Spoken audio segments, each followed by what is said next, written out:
Hello aspirants. So இந்த மாதிரி percentageல ஒரு question கேட்பா. So இதை எப்படி solve பண்ணலாம் அப்படின்னு சொல்லி பார்ப்போம். A reduction of 10% in the price of tea enables a dealer to purchase 25 kg more னு சொல்லிருக்காங்க. ஓகேங்களா? And எனக்கு total price கொடுத்துட்டு reduced price கேக்குறான். So எனக்கு 10% அப்படின்னா நான் என்னப்பா பண்ணுவேன்?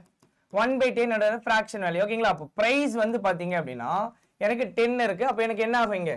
9 ஆகிருக்கும். ஓகேங்களா? எஸ். ஸோ அப்போ என்னுடைய கன்சப்ஷன் அப்படின்றது இங்க 9 அண்ட் இங்க 10 ஆயிருக்கும். ஏன்னா price inversely proportion to consumption. ஓகேங்களா? எஸ். அவங்க என்ன சொல்றாங்க? அதிகமா வாங்க முடியும் சொல்றாங்க. என்னோட கன்சப்ஷன் எவ்வளவு அதிகமா இருக்கா? எவ்வளவு பார்ட்? 1 பார்ட். அப்போ 25. எஸ். அப்ப 9 பார்ட் எவ்வளவு இருக்கும்? 225. இங்க 10 பார்ட் 250 இருக்கும். எஸ். கிளியர்? ஓகே. ஸோ இப்போ எனக்கு டோட்டல் பிரைஸ் கொடுத்துட்டா நான் என்ன பண்ண போறேன்?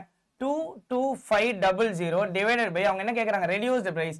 ரெடியூஸ்ல எவ்வளவு குவாண்டிட்டி இருக்கு? 250. அப்ப நான் டிவைட் பண்ணேன் அப்படின்னா 90 rupees per kg அப்படின்றது தான் எனக்கு ரெடியூஸ்டு பிரைஸ். ஓகேங்களா?